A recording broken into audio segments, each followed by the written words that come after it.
L'invité de Smart Impact, c'est Brice Lalonde. Bonjour. Bonjour. Bienvenue, heureux de vous accueillir de nouveau dans cette émission. Ancien ministre de l'écologie, président d'Équilibre des énergies, l'organisation qui œuvre pour la décarbonation de l'économie en France et en Europe.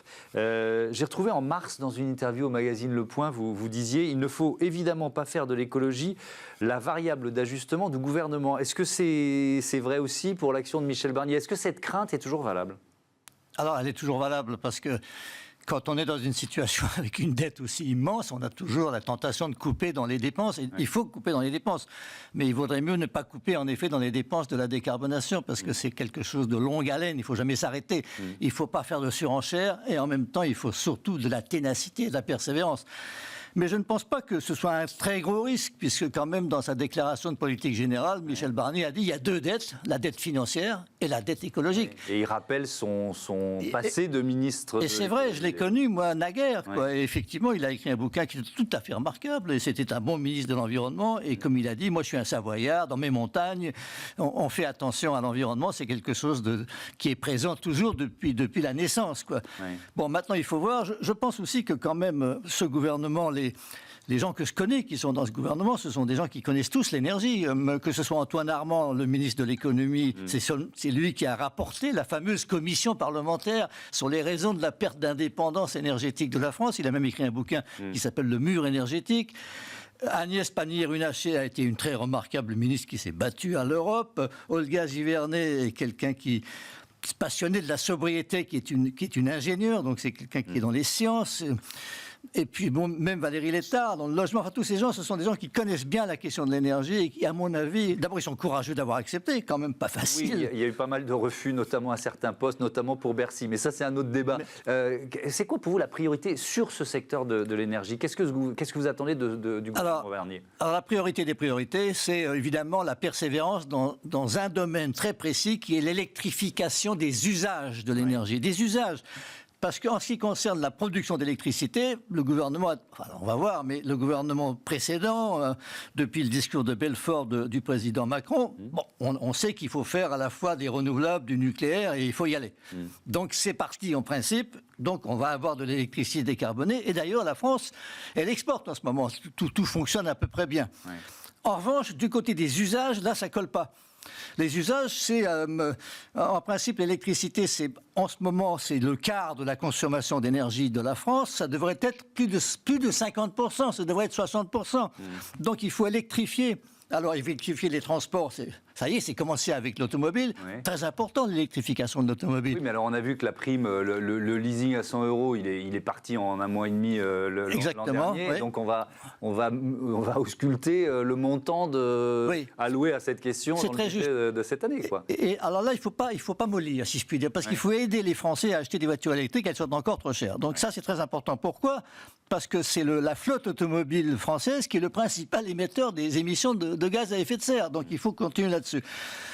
Et puis il y a les bâtiments, bien entendu. Et là, les bâtiments, alors moi j'espère que ce gouvernement va... Il a dit qu'il allait moderniser ou changer le diagnostic de performance énergétique des bâtiments. Vous savez qu'en ce moment, si vous êtes chauffé à l'électricité, ça compte double. Vous consommez 50, c'est compté 100. Ce qui fait que l'électricité est défavorisée, elle est pénalisée dans le bâtiment. C'est absurde. Donc ça favorise le gaz. Oui. Enfin, tout ça c'est absurde, donc il faut absolument changer donc, ça. Pour électrifier le bâtiment, il faut changer le principe du DPE, c'est ça? Pas le principe est excellent, mesurer c'est toujours bien. Oui, les critères enfin. Les critères, voilà. Il faut l'améliorer et là c'est très important parce qu'autrement vous avez des millions de bâtiments classés. Passoires thermiques, retirés du marché au moment où on est à la crise du logement, quand même, qui est difficile. Oui, mais alors il faut aussi pouvoir les rénover, ces bâtiments. Or, MaPrimeRénov', on a cru comprendre que les budgets allaient peut-être être oui, il y a une bataille entre ceux qui veulent rénover globalement, les rénovations d'ampleur, mais ça c'est 60 000 €. Qu'est-ce que c'est que c'est absurde? Et donc il faut rétablir ou continuer à accepter le monogeste. On fait une seule chose, on commence par les fenêtres, les combles, très bien, on verra après. C'est déjà bien. C'est déjà bien.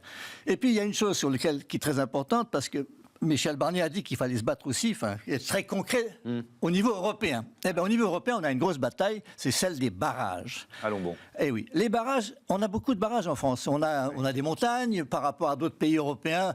Il n'y en a pas beaucoup qui en aient autant que nous, à part l'Autriche et la Suisse n'est plus dans l'Europe. Enfin bon, voilà, n'est pas dans l'Europe. Et alors, c'est quoi la menace européenne? Alors, la menace européenne, c'est que l'État français, au siècle dernier, a donné des barrages à concession. Ce sont des concessions. Et elles arrivent à terme. Or, l'Union européenne, elle dit « Ah, mais si ça arrive à terme, il faut maintenant ouvrir à la concurrence ».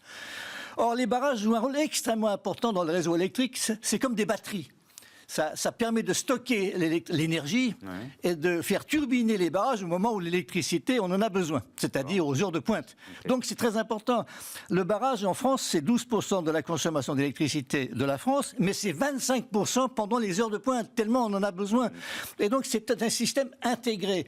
Et l'Europe, déjà, elle a commencé à démanteler quand même EDF. Il a fallu avoir le transport d'un côté, la distribution de l'autre, la production encore d'un autre.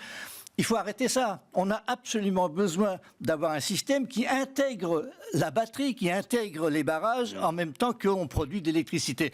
Donc, mais je ne comprends pas bien, parce que vous nous dites finalement la France est un pays de barrages, donc on ne devrait pas craindre la concurrence européenne. Non, mais la concurrence, c'est pas ça. C'est la concurrence, c'est que le barrage français est ouvert à la concurrence, ce qui fait que vous pourriez avoir un financier européen différent qui va acheter la concession et du coup le barrage ne servira plus, sauf il faudra que EDF achète la turbine au moment. Tout ça c'est absurde. Imaginez que ce soit même un étranger, ce barrage a été construit avec l'argent des Français.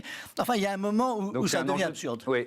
Je comprends, et un enjeu de souveraineté. Il y a un enjeu de souveraineté et surtout d'efficacité du réseau électrique.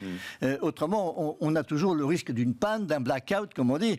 Et donc là, il y a une bataille très importante que le gouvernement doit mener. Donc nous, on va essayer de l'aider. Enfin, il faut essayer d'expliquer cette situation que personne ne connaît pas bien, cette situation. Donc là, c'est encore une fois, à mon avis, cette espèce d'idéologie de la concurrence qui finalement, elle a des effets pervers. Puisqu'on parle de barrage, Michel Barnier, il annonce une grande conférence nationale sur l'eau. Alors, ce n'est pas exactement la question de l'énergie, mais on est dans un débat ultra polarisé, là, entre certains agriculteurs d'un côté, certaines associations de défense de l'environnement de l'autre. On a l'impression que personne ne peut se parler. Donc, en écoutant Michel Barnier, je me suis dit, bon courage, quoi. Qui on va mettre autour de la table et comment on va réussir à aboutir à un consensus sur cette question ? Elle est quand même très liée, cette question, au changement climatique, puisqu'il y a de moins en moins de neige. Ce qui fait que quelquefois, en hiver, on a trop d'eau, on a des inondations, on en a de plus en plus. Et en été, on n'en a pas assez parce que la neige, elle stockait l'eau en quelque sorte, et en goutte à goutte, elle la rendait en été. Et donc, toute notre législation, c'est fondé sur l'idée qu'il n'y a pas de changement climatique. Ça vient d'avant. Donc maintenant qu'on est dans une situation très très différente, avec soit des pluies excessives, soit des sécheresses excessives, il va falloir adapter sans doute notre législation. Et sans doute, il faudra stocker l'eau. Voilà. Alors comment est-ce qu'on va stocker l'eau ? Dans les nappes souterraines, c'est ce qu'il y a de mieux, bien entendu, mais quelquefois, peut-être dans les anciennes carrières. Enfin, il y a un moment donné, il va falloir quand même accepter, se mettre autour de la table, regarder les données scientifiques et dire, peut-être en effet, il faut adapter notre législation. Alors, adapter la loi, stocker l'eau, donc on revient à la question des bassines, des méga-bassines, des bassins de rétention, etc. Mais après, pour quel usage ? Et le débat, il est là, en fait. Si c'est pour maintenir avec des canons à neige, vous voyez, des stations de ski, alors que sans doute que l'avenir des stations de ski, c'est de faire autre chose que du ski. Si c'est pour promouvoir une agriculture qui est une agriculture intensive à l'ancienne, ça va tenir là-dessus aussi, le débat. Oui, bien sûr, ça va tenir là-dessus, mais évidemment, on a besoin de l'eau partout, y compris pour l'énergie, puisqu'on refroidit les centrales avec ça, puisqu'on a des barrages, en effet, puisque si on veut faire de l'hydrogène, il faudra électrolyser l'eau, donc il faudra de l'eau. Dans beaucoup de process industriels, on a besoin de l'eau. Exactement, donc il faudra partager l'eau. Je me souviens d'avoir été ministre et toute la question c'était, l'industrie en voulait beaucoup, on voulait faire des canaux pour faire des transports, le troisième c'était l'agriculture, et donc il a fallu... Et je me souviens très bien, c'était le ministre de l'Environnement qui a finalement été l'arbitre.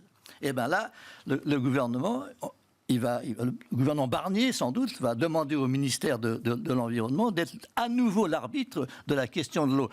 Vous savez, l'irrigation, on était contre, mais enfin, à un moment donné, quand même, il faut accepter que de temps en temps, il faut irriguer. Même la vigne, en France, on n'avait pas le droit d'irriguer la vigne, ça ne se faisait pas, mais on a commencé à irriguer la vigne, autrement on la perd, la vigne. Donc, à un moment donné, il faut accepter la nouvelle réalité. Il y a un changement climatique, et il faut orienter nos politiques. Merci beaucoup, Brice Lalonde, et à bientôt sur Be Smart for Change. On passe à notre débat, la lutte contre les déserts médicaux au programme.